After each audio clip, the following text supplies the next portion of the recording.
fonction affine. Qu'est-ce qu'une fonction affine? Je te dis ça tout de suite.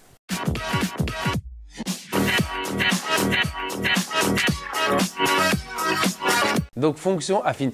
Tu auras remarqué que dans fonction affine, il y a fonction. D'accord? Donc, avant tout, une fonction affine, c'est une fonction. Donc, j'espère que tu maîtrises un peu quand même la notion de fonction vue en troisième.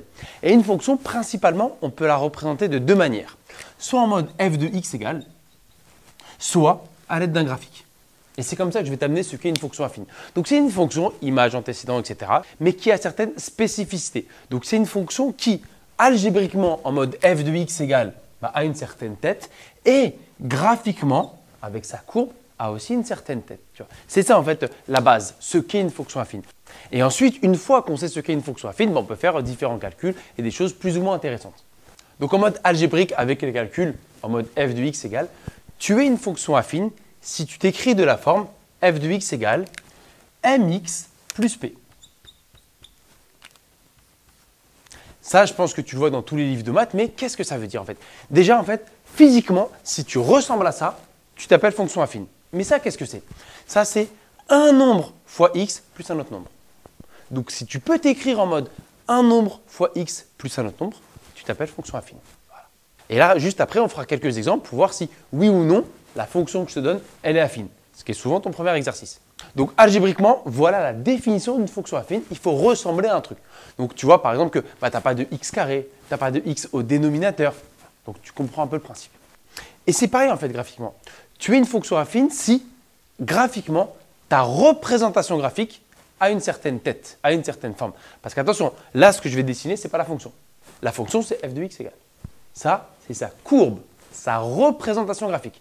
Donc, attention aux mots que vous employez. Ta fonction à l'affine, si son graphique ressemble à quoi? Si c'est une droite en fait.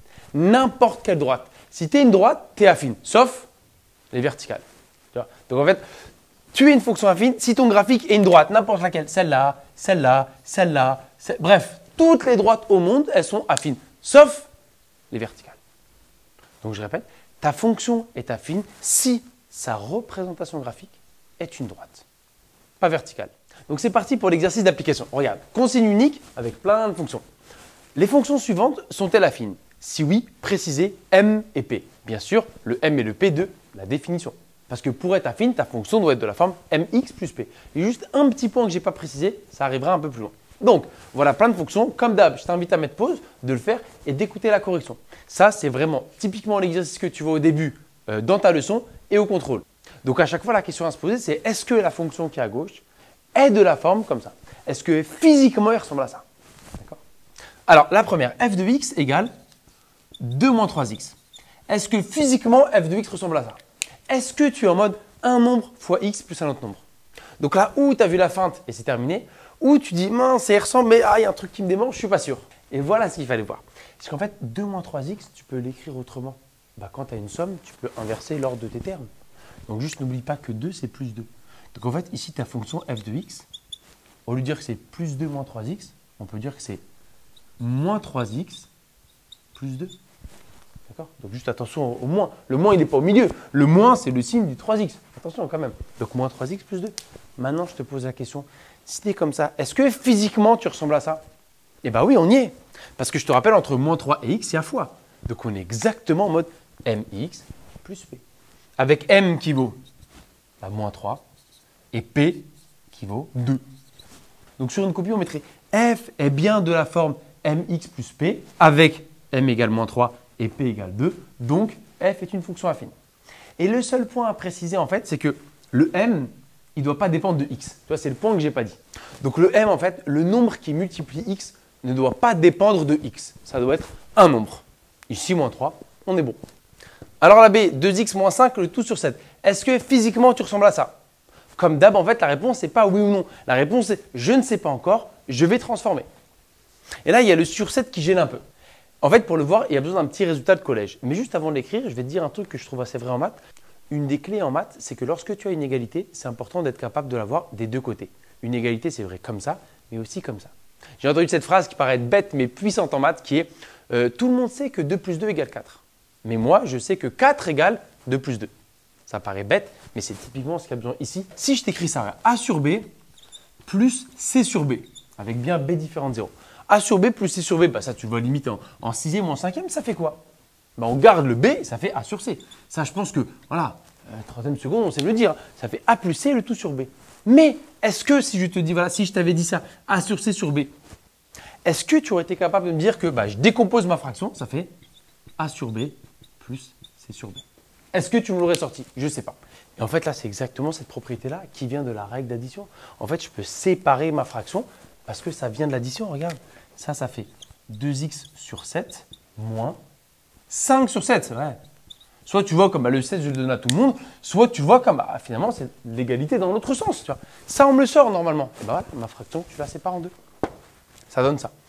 Plus qu'une petite étape parce que 2x sur 7, je peux l'écrire 2 septièmes fois x. Tu vois. C'est pareil. Parce que 2 septièmes fois x, ça fait comme 2x sur 7. Moins 5 sur 7. Si tu n'es pas convaincu, bah voilà, x, c'est comme si x était sur 1, numérateur ensemble, dénominateur ensemble. 2 fois x, 7 fois 1. Ça fait bien ça. Si la mini-étape, tu n'as pas aimé.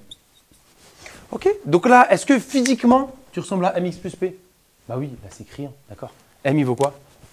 Bah, M, c'est 2 septièmes. Et P, c'est, attention, moins 5 septièmes. Okay.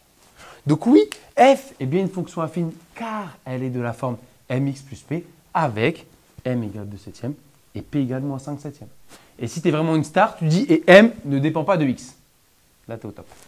Alors la C, elle est affine ou pas affine?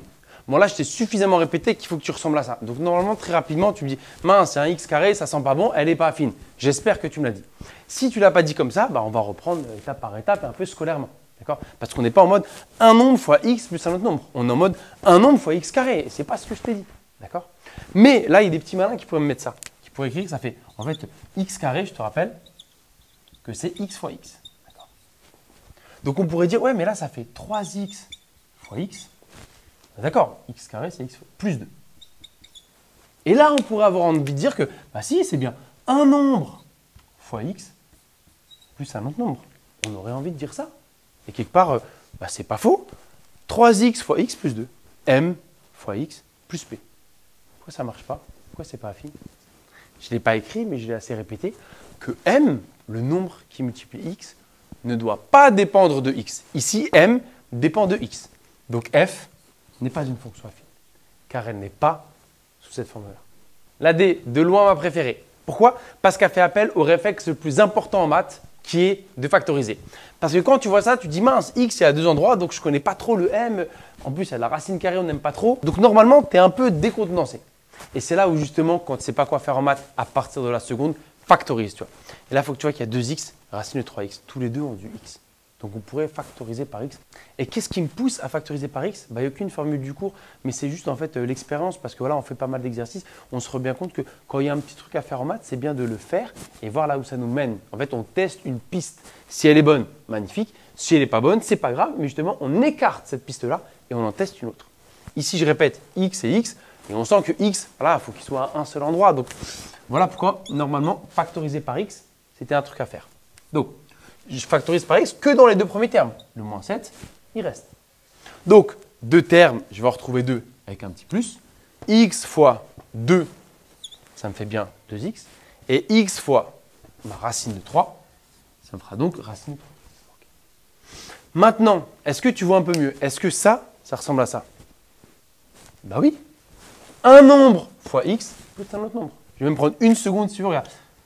X fois ça, c'est comme ça, fois x. Donc c'est 2 plus racine de 3 fois x moins 7. C'est plus clair?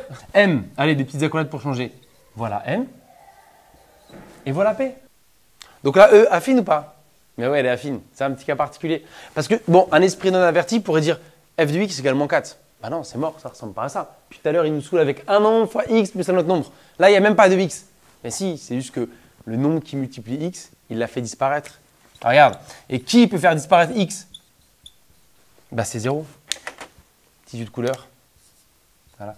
0 fois x moins 4, ça fait bien moins 4. Et si tu es écrit comme ça, bah, tu es bien pile de cette formule-là.